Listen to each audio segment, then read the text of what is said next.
ఈ ప్రభుత్వం అధికారంలోకి వచ్చిన దగ్గర నుంచి కూడా గమనిస్తే అసలు ఈ రాష్ట్రంలో ప్రభుత్వం ఉందా, ప్రభుత్వం లేదా అన్నటువంటి పరిస్థితి ఏర్పడుతుంది. ఒకే గెలిచేటంత వరకు మనం ఒక రాజకీయం చేస్తాం. ఓకే, అది అయిన తర్వాత ఆఫ్టర్ ఓవర్ ది ఎపిసోడ్ రాష్ట్రంలో ఉన్న వాళ్ళంతా కూడా, నీ దృష్టికి వచ్చినటువంటి వాళ్ళంతా కూడా సమానులుగానే ఉన్నారు. ఒక ముఖ్యమంత్రిగా నువ్వు చేపట్టాల్సినటువంటి కార్యక్రమం ఏమిటి? లేదు, అది కాదు, మాకు ఇందుకోసమే ఓట్లు వేసినారు అని మీరు అనుకుంటే మేము చేయగలిసింది ఏం లేదు.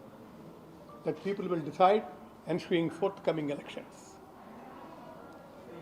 దానికోసమని కాదు. ఇవాళ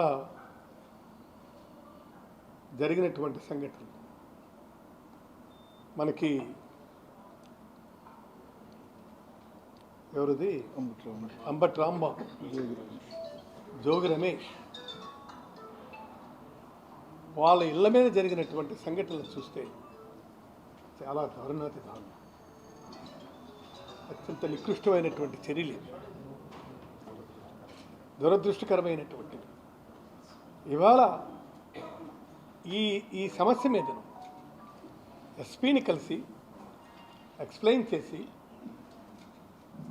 మాకు న్యాయం చేయండి అని అడగటం కోసం వెళ్ళే వాళ్ళకు కూడా ముందు ఫోన్ చేస్తే రమ్మనమన్నా, ఎస్పీఏ రమ్మనమన్నా. రమ్మనమంటే దే వెంట